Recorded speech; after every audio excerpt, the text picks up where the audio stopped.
गीता का यह ज्ञान उसे ही दिया जा सकता था जो सुनने को तत्पर हो, स्वीकार करने को तैयार हो और समर्पण कर सकता हो।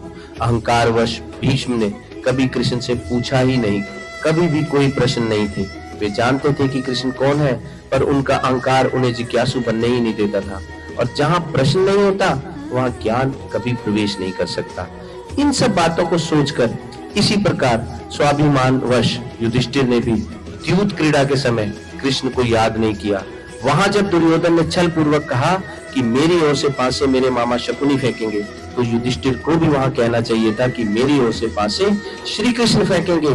पर युधिष्ठिर को कृष्ण से अधिक अपनी ही श्रेष्ठता पर विश्वास था।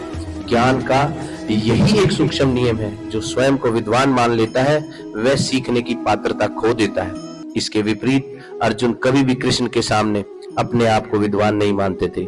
वे जानते थे कि कब बुद्धिमान बनना है और कब साधारण, क्योंकि श्रेष्ठ का ज्ञान केवल साधारण बनकर ही ग्रहण किया जा सकता है, और यह भगवत स्वरूप देवता का ज्ञान था, जो साधारण बनकर गुहार लगाता है।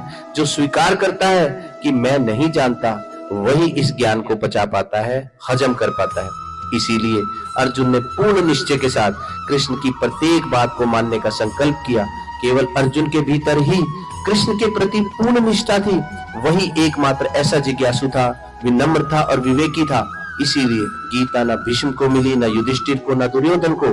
गीता मिली उस अर्जुन को जो युद्ध भूमि में भी अपने अहंकार का त्याग कर कृष्ण के चरणों में शिष्य बन सका। अर्थात अर्जुन के अंदर आज के मनुष्य के हिसाब से 3D इफेक्ट था। 3D का मतलब first D is the discipline, second था उसके अंदर dedication, and third D is devotion.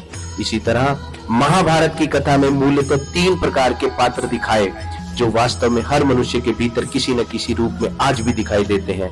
एक है दुर्योधन, जो युद्ध के लिए ललायत है, जो चाहिए बस चाहिए, यही उनका सिद्धांत है। अहंकार, मोह और लालच में इतना डूबा हुआ है कि सही गलत, अच्छा बुरा इन सब पर विचार करना ही नहीं चाहता, अर्थात विचारहीन। दूसरे अर्जुन, जो विचारों में डूबे हुए हैं, मुझे युद्ध करना चाहिए या नहीं करना चाहिए, युद्ध करने से क्या मिलेगा, इस युद्ध में क्या खोऊंगा, क्या पाऊंगा, धर्म क्या है, कर्तव्य क्या है। इतने सब प्रश्न। अर्जुन की सबसे बड़ी विशेषता यह है कि वो प्रश्न करता है और अपने से श्रेष्ठ से विनम्रता से उसका उत्तर मांगता है, सीखने को तैयार है, मतलब विचारशील। और तीसरे हैं विचारों से पार, जिनके पास हर प्रश्न का उत्तर है, जो सामने वाले की मानसिक और भावनात्मक स्थिति को पहचानते हैं, जो केवल उत्तर नहीं देते बल्कि दृष्टि देते हैं। वे द्वंद्व में नहीं उलझते, मतलब विचारों से पार। जल्दी ही मिलते हैं अगले भाग में।